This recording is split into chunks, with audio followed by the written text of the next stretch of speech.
And you just really want to kind of hold it in your hands as you're doing it, so you can feel that the metal piece is landing in the right spot. Yep. Okay. Yep. Make sure everybody's all right, and there's no glue gloves. Okay, we got one more to go, and we are home free. Life is good. Okay. On. I'll show you the back again. I think the back is helpful to see. Okay, so tap it in place, fold. Some of these are easier to fold than others. Some you can't fold at all with your hand because the metal is too hard or too thick. Just depends. And you can't really tell when you're buying them online. Like, I don't know, sometimes I have to buy a whole bunch just to hope I get the ones I want.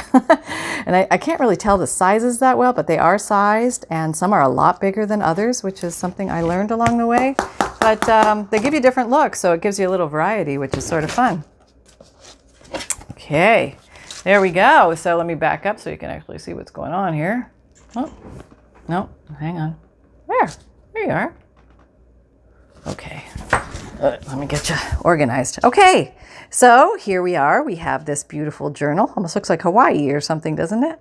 Yeah, and we have this. Oh, I haven't quite finished that. Let me do one more thing on the spine. Here's the back with the corners. And it also, when you scrape it with the sanding block, it kind of roughs up and gives it a kind of a scratched look, which looks sort of cool.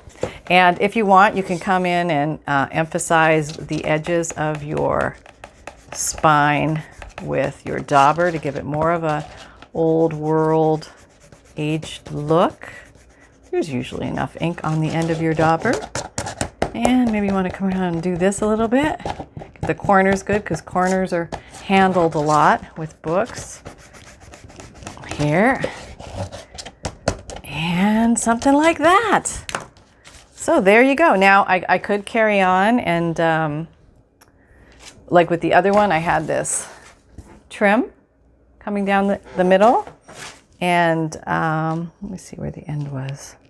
See what that will look like. It might give a nice pop, or it might be overkill. Let me see. No, actually, I kind of like it. I'm going to go ahead and do that.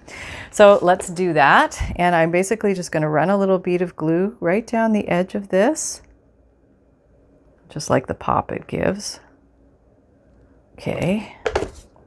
And I'm going to give a nice little flush cut here. So I've got a nice top to work with. That at the top, and I just lay it down. I try not to pull too much, but just lay it down, tap, tap, tap, all the way down, and then cut flush at the bottom. Can you see? No, okay. Cutting flush. Okay. Do. All right, and that's good to go. And I'm going to do that on the back as well. And yeah, this is kind of fun. These covers are very enjoyable to make. I'm using up lots of scrap paper and scrap fabric, which is good for, the environment, good for my scrap piles, and still not doing a lot of shopping, still hanging out at home, living the COVID life here, hiding, and trying to use up what I have, which I could probably, I'm sure hoping COVID is over way before my supplies are over. And I think there's a good chance of that. I'm thinking positive. That's right. Okay, here we go. Cut. Okay, here we go, folks. And just an example of what you can do with some scrap paper and fabric. So I hope you enjoyed that. I always love hanging out with you guys. And just to wrap things up, if you found value here, please like, subscribe, and share.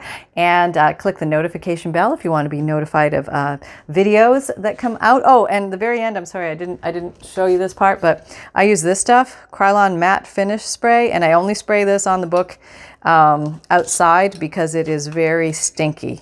So I spray wherever the papers, and like I spray the front cover and I spray the back cover, okay? And that seals in the inks and things like that that are sitting on top of the Mod Podge, so they're not going to come off on your fingers or rub off on people's clothing.